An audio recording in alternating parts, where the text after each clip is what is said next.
네, 매일 아침 꼭 챙겨야 할 뉴스 딱 3개만 골라서 깊게 들여다봅니다. 뉴스 세계 시간인데요. 오마이뉴스의 곽우신 기자 모셨고요. 어서 오세요. 네, 안녕하세요. 자, 그리고 박지훈 변호사 모셨습니다. 어서 오세요. 네, 안녕하십니까. 네, 6377님이 바로 문자를 주셨는데요. 택시 기사입니다라고 본인을 소개를 하신 다음에 지금 시각 7시 3분인데 벌써 수원 영통구 농협 앞에 네. 7, 8명이 줄 서 있네요. 마스크. 안타깝습니다. 이런 문자를 보내주셨습니다. 마스크 때문에 마스크 때문에. 벌써 줄을 서고 계시다 이런 이야기가 되는 건데요. 참 어제 뭐 이제 좀 이따 이제 뉴스 세계 시간에 전해드리긴 하겠습니다만 마스크 대책이란 걸 내놨는데 네. 사실은 이제 그것도 근본적인 해결책은 될 수가 없는 것이어서 좀 안타까움을 좀 더하는 것 같고요.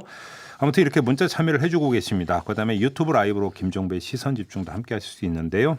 유튜브에 들어가셔서 김종배의 시선 집중 검색하시면 됩니다. 좋아요와 구독 버튼도 좀 눌러주시고요. 의견도 부탁드리겠습니다. 자, 바로 가볼까요?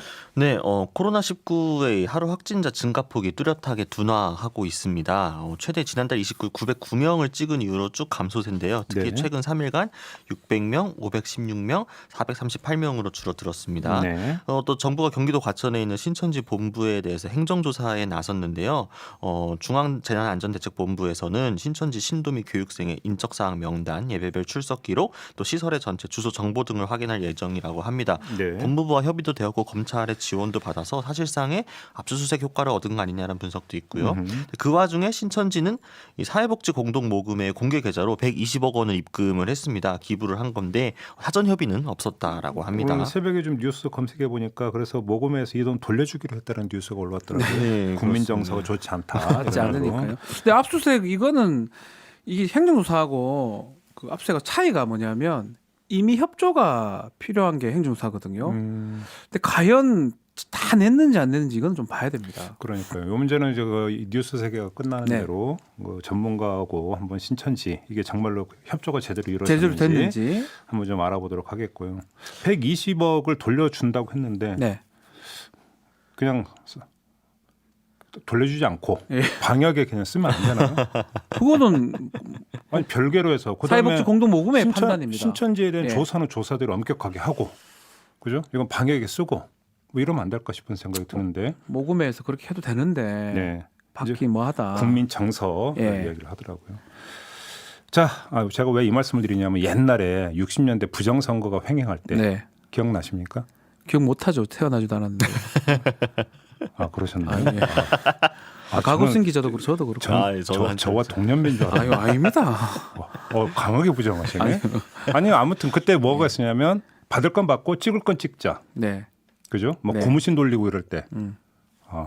별로 공감을 못 하시는 것 같아요. 너무 옛날 얘기입니다. 너무 옛날입니다. 네, 바로 넘어가겠습니다. 네, 그렇습니다. 네. 정부가 이제 마스크 대책을 내놨는데요. 마스크 수급 안정화 대책이 다음 주부터 일단 약국과 우체국, 농협 등에서 마스크를 일주일에 1인당 2매씩만 살 수 있도록 제한을 했습니다. 신분증을 확인해서 구매 이력을 체크하겠다는 건데요. 네. 또 단가도 1,500원으로 통일을 하고요. 네. 특히나 이제 오부제, 출생연도 끝자리에 따라서 마스크 구매 오부제를 적용하기로 했습니다. 뭐 공적 공급 수량도 한 달 내 최대 2배까지 일단 늘리기로 했습니다. 네. 그리고 뭐 잘 아시겠지만 김정은 북한 국무위원장이 어제 문재인 대통령에게 코로나 관련 친서를 보냈죠. 네. 윤도한 국민소통 수석이 전한 거에 따르면 코로나 바이러스와 싸우고 있는 국민에게 위로의 뜻을 전했고요. 남녘동포의 소중한 건강이 지켜지길 빌겠다라고 했습니다. 네. 문재인 대통령도 감사의 뜻이 담긴 친서를 보냈다고 합니다. 근데 바로 또 전날은 김여정 제1부부장이 뭐 청와대를 비난하는 담화를 내놓았는데 어떻게 또 이게 이렇게 180도 돌변하느냐 이런 이야기가 많이 있더라고요. 네. 한데 김여정의 담화를 잠깐 보니까요, 다시요. 네. 이걸 보고 제가 깜짝 놀랐어요. 이 사람들은 어떻게 이럴 수가 있나, 남매가. 근데 보니까 대통령에 대한 비난이 빠져 있더라고요. 어제 말씀드렸죠. 예, 빠져 있는 거 이번에는 또 국무위원장이 또 그렇게 보냈다고 하는 걸 봤을 때는 대통령을 겨냥한 거라기보다는 정말 훈련을 겨냥하고 미국한테도 메시지고 그런 의미였다고 보는 게 맞는 것 같아요. 그래서 이제 이게 너무 그러니까 지그재그 아니냐. 네. 정신 못 차리겠다. 도대체 뭐냐. 네. 뭐 이런 이야기가 많이 있는데 제가 볼 때는 꼭 그렇게 볼 것도 아닌 것 같은데요. 단서가 하나 있는 것 같은데요. 뭐냐면 네. 이게 친서이다 보니까 그 구구절절히 전부 다 브리핑할 수 없죠. 청와대 입장에서도. 네. 그렇기 때문에 제한적으로만 어떤 그 브리핑하는 것은 어찌 보면 뭐 당연지사라고 볼 수 있는데 놓쳐서는 안 되는 대목이 하나가 있어요. 그게 뭐죠? 뭐냐면 한반도 정세에 대해서 진솔한 소회와 입장도 밝혀왔다라고 하는 한 문장. 이 문장에서부터 해갖고 역으로 한번 추론을 하면은 역시 이 진솔한 그 소회와 입장이라고 하는 것에 뭐가 들어있을까? 그러면 어떤 김여정 제1부부장의 담화나 그렇죠. 그 전전날에 있었던 이른바 그 발사체 발사라든지 이런 거에 대한 설명이 깔려 있다면 만약에 이런 게 깔려 있다고 깔려 있겠네요. 있다고 한다면 이건 지그재그가 아니라 아 이게 이래서 그러니까 여차저차해서 이리저리 했다라고 요모조모 알리는 거라면 여기가 그러니까 해석이 되는 부분이 있는 거죠. 무슨 얘기냐면 이거는 대내용이거나 그러니까 그 어떤 김여정 제1부부장의 어떤 담화나 이런 것들이 어떤 체제 결속력이라는 분석이 나왔잖아요. 이런 차원에서 이해가 될 수 있는 부분도 있는 게 아니냐라는 해석도 가능해지는 거 아니냐라는 것이죠. 그래 해석을 잘하시네 해석을. 김여정 칭찬인 거 맞죠? 아니 칭찬인데 그 정도가 생각을 못 했는데 예. 그 친서라면 딱 두 문장 세 문장만 넣는 거 아닐 거 아닙니까? 더 많은 내용이 들어갔을 거고. 그러니까 그렇다고 이제 세세하게 청와대는 밝힐 수는 없는 네, 거죠. 그렇죠. 그렇죠. 친서니까요. 사실 김여정 부부장의 이 메시지를 어떻게 해석하냐도 사실 국내 언론들이 조금 침소봉대한 거 아닌가라는 좀 생각도 좀 드는데요. 그러니까 그 해석들이 좀 과하게 막 부정적으로 튀어나오니 그거에 대한 무마용 아니냐, 그에 대한 제대로 된 해석 혹시나 오해를 불러일으킬까봐 김여정의 메시지는 사실은 김정은이 원래 원했던 메시지하고 좀 결이 좀 다르게 해석되고 있는 것 같다 남쪽에서 이런 식의 판단하에 친서에 그런 내용들이 좀 추가됐을 수 있지 않겠느냐. 근데 이제 그 우리 사회 내부에서 이제 과한 해석은 한두 번이 아니었기 때문에 그것 때문에 바로 대응했을 가능성이 별로 없는 것 같고요. 워낙 네. 이골이 나 있기 때문에. 그렇죠. 그러니까 김여정 그 제1부부장의 담화에 보면 이런 대목이 나와요. 그러니까 정확한 워딩은 기억이 안 나지만 통상적인 훈련을 갖고 왜 그러느냐. 맞아요. 예. 라고 하는 부분도 바로 거기서 이거는 뭐냐면 뭐 특별한 의미가 아닌 게 아니라 우리의 어떤 통상적인 훈련이었다. 의미 과대평가하지 말라라고 너희들은 하는 뜻이 하는데 왜 우리는 못하게 하느냐 이런 여기에 깔려 내용이었거든요. 있는 것이라는 거고요. 저는 그거보다 더 중요하게 봐야 되는 것은 지금은 코로나 상황이기 때문에 네. 진행될 수도 없고 이야기가 진척이 될 수도 없지만 코로나 사태 직전에 그 남북 관계의 돌파구를 찾기 위해서 개별 관광을 허용을 하겠다. 정부에서 이제 그 정책을 추진한 바가 있지 예. 않습니까? 그러다가 이제 중국에서 코로나가 터지면서 올스톱이 되어 있는데 이게 좀 진정이 되고 해결이 되고 난다면 다시 모멘텀이 확보가 될 수 있는 어떤 그 친서일 수도 있다. 맞습니다. 저는 그 의미를 둬야 되지 않을까 싶어요. 김여정의 그 담화보다는 김정은의 이 친서 자체가 결국 사실 어려울 때 이 얘기를 하면서 만약에 마무리만 된다면 좋은 국면까지 한번 그런 내용도 친서에 좀 담겨져 있을 가능성도 네. 배제할 수 없다. 네, 물론 여기까지는 우리 해석입니다. 네, 현실적으로 추정이었다. 이 점은 분명히 하고 말씀을 드리는 겁니다. 요새 말로 내피셜이라고. 자, 다음 뉴스로 넘어가죠. 네, 총선 관련입니다. 일단 심상정 정의당 대표가 어제 기자들과 만난 자리에서도 정의당은 어떤 종류의 비례정당도 고려하지 않는다라고 재차 강조를 했습니다. 네. 유상진 대변인도 민주당만 제외하고 모두 반대하고 있지 않느냐라면서 확고한 입장을 재확인했다고 요 합니다. 문제도 2부에서 정의당 부대표와의 인터뷰가 예정이 되어 있습니다. 네, 그렇습니다. 이제 또 박근혜 전 대통령의 옥중서신의 여파가 계속 커지고 있는데요. 황교안 미래통합당 대표가 자유공화당이죠. 이제 네, 자유통일당과 우리공화당이 합쳤으니까요. 네. 자유공화당과의 통합을 놓고 자유우파의 대통합은 지분을 요구하지 않기로 논의를 진행해 왔다라면서 이들의 지분 요구를 거리를 뒀습니다. 또 이 지금 안철수 그 국민의당 대표를 향해서는 안철수 대표의 방역 활동에 감명받았다라고 네. 하면서 좀 긍정적 제스처를 보냈죠.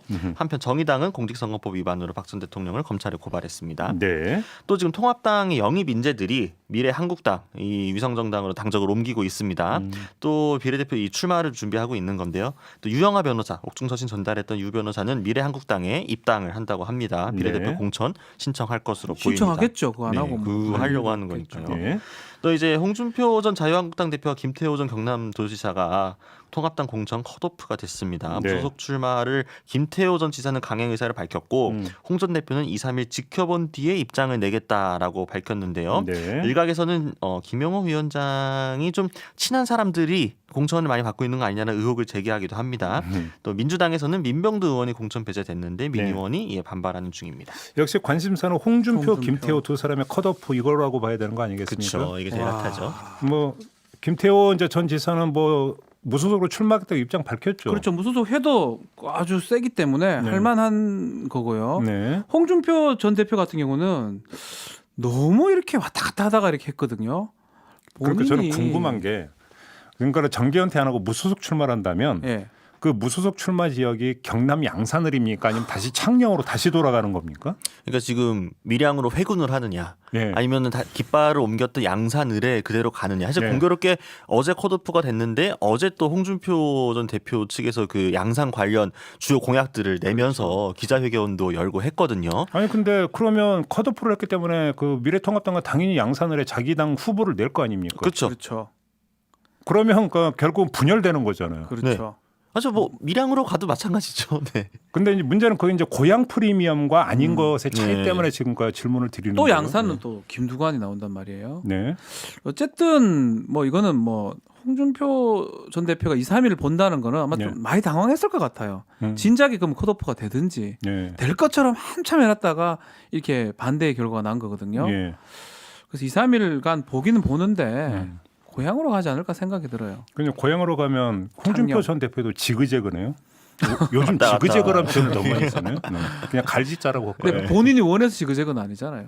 어쩔 그래요? 수 없었어 지그재그. 그러니까 사실 지금 이 나동현 전 양산시장과의 이 갈등이 좀 불거지고 있지 않습니까? 예. 사실 그러니까 나동현 전 양산시장은 원래는 양산시장 재보궐선거 출마를 준비를 그렇죠. 하고 있는 과정이었죠. 아, 예. 예, 그런 과정에 사실 나전 시장이 그래가지고 원래 공천 신청도 안 했었어요. 1차 때. 그래서 당에서 전화도 받았다고 했거든요. 네. 왜 공천 신청 안 하냐라고.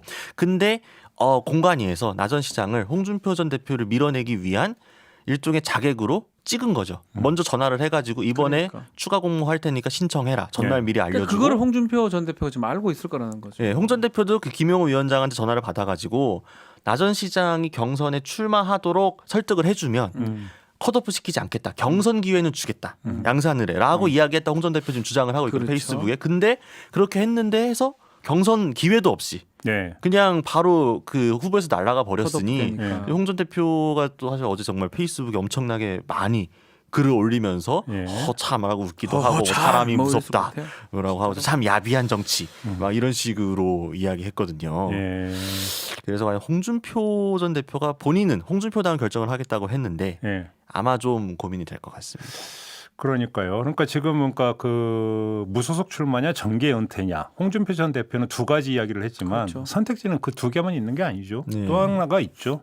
요번에 그러면 불출마하고 다음을 그러니까 모색을 하는 또 그러니까 세 번째 카드도 남아 있는 것이기 때문에 사실상 당이 원하는 거는 뭐 세 번째겠죠. 그런가요? 네. 아니 사실상이요. 완전 아무튼 원하는 건 아니겠죠. 그리고 이제 관심사는 그러니까 그 출마를 한다면 고향으로 출마하느냐, 양산에서 양산으로 출마. 가느냐.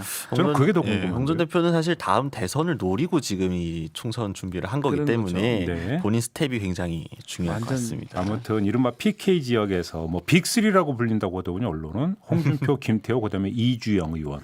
이주영 의원도 네, 컷오프 됐어요, 됐죠. 다. 그러니까요. 네, 그렇게 이야기하더라고요. 알겠습니다. 자, 마지막 뉴스로 넘어가죠. 네, 국회에서 지금 관심 가질 만한 법안 몇 개가 좀 그 과정에 있는데요. 네. 일단은 미성년자 등을 대상으로 한 성착취물을 유통했던 이른바 텔레그램 엠번방 사건과 관련한 처벌 강화법이 어제 국회를 통과했습니다. 국회 네. 청원을 통한 첫 번째 입법 사례였고요. 예. 또 공인인증서 폐지를 골자로 한 전자서명법 개정안도 국회 과방위를 통과를 했습니다. 만약에 본회의도 통과하면 21년 만에 사라지는 건데요. 네. 다만 이 노웅래 위원장이 여야 갈등 속에서 직권상정했기 때문에 본회의 표결은 어떻게 될지 잘 모르겠습니다. 네. 이게 제일 중요했죠. 인터넷 은행 대주주의 자격 요건을 완화하는 인터넷 전문 은행 설립 및 운영에 관한 특례법 개정안이 본회의에서 부결됐습니다. 네. 여야 합의로 법사위까지 통과를 했는데 어제 반대 토론자가 많았죠. 민주당의 박용진 의원, 정의당 추혜선 의원, 특히 민주통합 의원 모임 최이배 의원 등이 네. 적극 반대 토론에 나서면서 결국 반대가 찬성보다 많았습니다. 네. 부결이 됐죠. 이에 여야 합의가 깨졌다면서 통합당이 집단으로 퇴장하는 사태도 있었습니다. 이 때문에 일명 타다금지법의 본회의 표결은 미뤄졌습니다. 그러니까 그뭐 가구신 기자가 이제 국회 출입하니까 네. 통합당이 강력히 반발한 그러니까 배경과 스토리가 어떻게 되는 거예요? 그러니까 통합당은 그러니까 사실은 인터넷 은행법하고 원래 패키지하고 다른 법이 있었거든요. 그래서 민주당이 원했던 법 하나. 그다음에 지금 인터넷 전문 은행법 같은 경우에는 문재인 대통령의 공약과도 연관되어 있는 법이긴 하지만 네. 민주당 내에서도 좀 은산분리 원칙이나 이런 것 때문에 좀 반대 의견이 좀 있었는데 논란은 계속 있어요. 예, 근데 또 청와대에서 이 좀 원하는 게 있었기 때문에 여당에서는 좀 지도부에서 여야 합의로 패키지를 올고 갖고 했던 거였거든요. 통합당도 사실은 굉장히 원했던 법이 사실은 이 법의 처리였습니다. 그래서 정태욱 의원이 나와가지고 찬성 토론까지 열심히 했는데 지도부가 합의하고 법사위까지 통과해서 당연히 일부 반발은 있겠지만 통과될 거라 예상했다가 일종의 통합당은 뒤통수를 맞다 생각을 한 거겠죠. 그러니까 이게 이제 그 문제의 이제 그 본질은 이제 산업자본이 그렇죠. 금융자본의 지분을 몇 %까지 소유할 수 있느냐. 이제 그 규제를 좀 풀어주는 내용이 이제 개정안인 건데 그렇죠. 여기에 대해서 이제 비판이 있었던 거고 그렇죠. 그래서 이제 반대표가 많이 나왔다. 이런 거잖아요. 이게 네. 큰 변수가 될 것 같아요. 좀 사실 타다법이나 이런 거 다 이번에 본회의 가서 빨리 다 많이 좀 통과시킬 것처럼 보였는데 네. 이것 때문에 많은 게 또 좌절될 가능성, 입법이 그럴 가능성이 충분히 있을 것 같다는 생각이 들어요. 그리고 보도 보니까 그래서 이인영 민주당 원내대표고 뭐 그 사과 입장 표명하는 것으로 뭐 타협을 봤다 이런. 뭐 해서 얘기가 다음에 다시 처리하겠다라고 이야기는 했지만 저는 쉽지 않을 처리가 것으로 되겠습니까? 이거는 보입니다. 사실은 예. 비판도 상당히 많은 거거든요. 결국 인터넷 전문의 내용을 산업자본이 한다는 것 자체가 반발이 되게 많기 때문에 네. 통과 자체를 낙관할 수가 없습니다. 사실 KT 특혜법이라고 불리고 있잖아요. 이게 K뱅크에 KT가 대주주로 올라설 수 있느냐 없느냐를 가르는 법이기 때문에. 근데 지금 KT가 아직 재판 결과 안 나왔습니다만 수사 중입니다.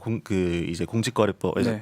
위반으로죠. 네. 근데 공정거래법 공정거래법이죠. 위반. 공정거래법 위반으로 하고 있는데 이거 자체가 공정거래법 등 시장 질서를 해친 기업은 이 은행의 대주주가 될 수 없도록 하는 그 기존의 네. 금지를 푸는 식으로 하는 거예요. 그러니까 KT가 추후에 만약에 유죄 판결을 받더라도 이번 개정안이 통과되면 되면 자연스레 K뱅크 대주주로 올라설 수 있는 거였거든요. 만들 수 있으니까 네. 근데 이제 그에 대해서 워낙 우려가 컸던 거죠. 다른 반발 부분이 논거도 다 되어 상당히 있는데. 많은 거고요. 그러니까 이제 저는 그래서 이제 그 궁금한 게 아무튼 여야 그 원내 대표단 간에 합의를 봤는데 합의가 지켜지지 않은 건 맞잖아요. 네, 법적으로. 근데 또 한편으로는 그 민주당 소속 의원들이 반대표로 던진 건 소신 표결이잖아요. 그렇죠. 그러면 소속 의원들의 소신 행위에 대해서 원내대표가 사과를 한다라는 것도 그럼 또 논리적으로 맞느냐라고 하는 문제가 있고 이 두 가지 지금 모순이 있는 거거든요. 네, 그렇죠. 합의를 그러니까 결과적으로 안 지켰다는 점에 대해서는 뭐 통합당이 반발하고 그래서 사과하는 것은 논리적으로 나올 수 있는 이야기이고. 근데 소속 의원들의 소신에 대해서 사과를 한다는 것도 이건 또 좀 아닌 것 같고. 솔로몬의 제가 좀 필요하긴 필요해 보이네요. 그렇죠? 네. 아무튼 진행상을 좀 봐야 될 것 같습니다. 자, 이렇게 마무리하죠. 곽우신 기자, 박지훈 변호사 두 분과 함께했습니다. 고맙습니다. 감사합니다. 이슈의 핵심을 꿰뚫는 예리한 시선, 믿고 듣는 진품 시사, 김종배 시선 집중.